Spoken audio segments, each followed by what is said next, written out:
This Friday morning on your screen, and we're going to be looking out for Reliance ahead of its numbers, whether the muted movement in the stock continues or not.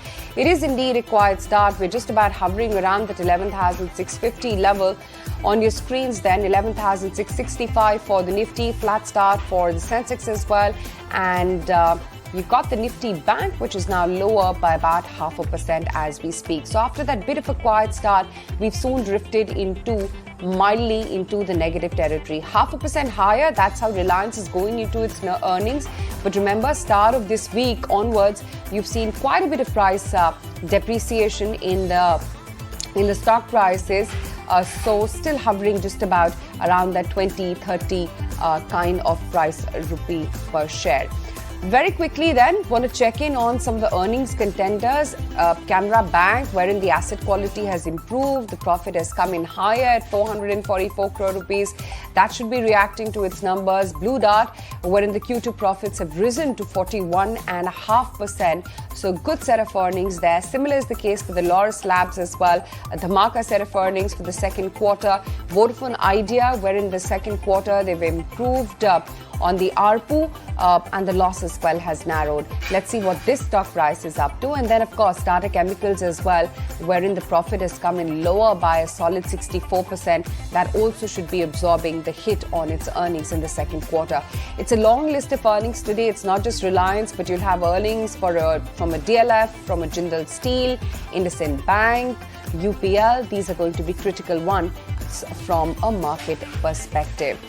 For the markets, though, it's a bit of a tentative and quiet start. We're lingering just around that 11,650 odd level. Tata Chem surely reacting to its numbers. ICICI Bank lower by 1%. Infosys down 1%. Glenmark Pharma, Interglobe Aviation are also your weak links. Scanbank starts off in the positive.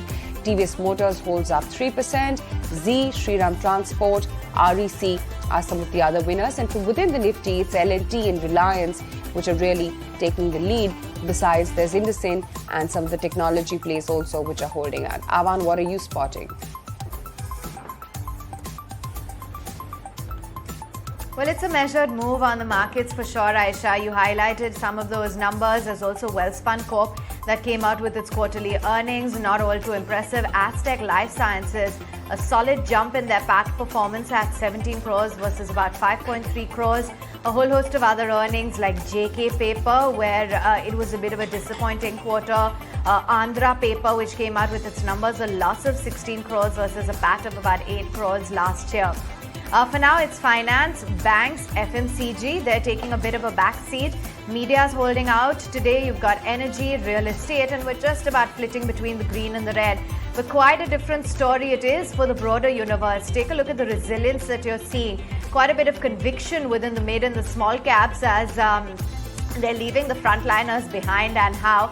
Just going to identify some of those names. There's Blue Dart, 14%, Web of Global, 6%, MRPL, Adani Green, SIS India on the back of numbers, TVS Motor, Laurus Labs, as well as HPCL and Z Entertainment.